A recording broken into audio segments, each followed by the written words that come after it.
Une disparition aussi choquante que tragique.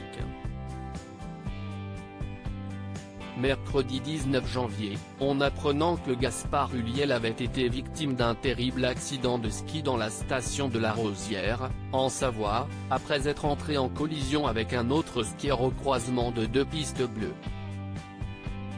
Avec un pronostic vital engagé, le comédien, connu notamment pour ses rôles dans Jacou le Croquant, Un long dimanche de fiançailles ou encore Sibylle, est mort des suites de ses blessures à l'hôpital de Grenoble, où il avait été élitreuillé après son accident.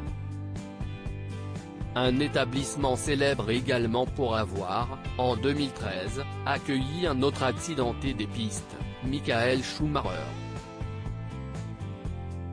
Victime d'une terrible chute sur un rocher à Méribel, en Savoie, alors qu'il skiait hors piste, le champion de Formule 1 avait été hospitalisé durant 6 mois dans cet établissement fin 2013. Aujourd'hui, peu d'informations sont divulguées à propos de Michael Schumacher, que ses proches, notamment son épouse Corinna, préfèrent garder loin des regards indiscrets, donnant des nouvelles de lui au compte-gouttes. Je comprends pourquoi sa famille et ses amis le protègent parce que nous devrions le laisser en paix. Michael se bat, il continue de se battre et nous pouvons seulement espérer que son état s'améliore, avait confié un proche en novembre dernier. Gaspard Ulliel skiait-il dans une zone à risque ? Gaspard Ulliel lui, est mort d'un traumatisme crânien au lendemain de sa chute, tandis qu'une enquête a été ouverte par le parquet pour faire la lumière sur les circonstances de cet accident, qui laisse les témoins dubitatifs.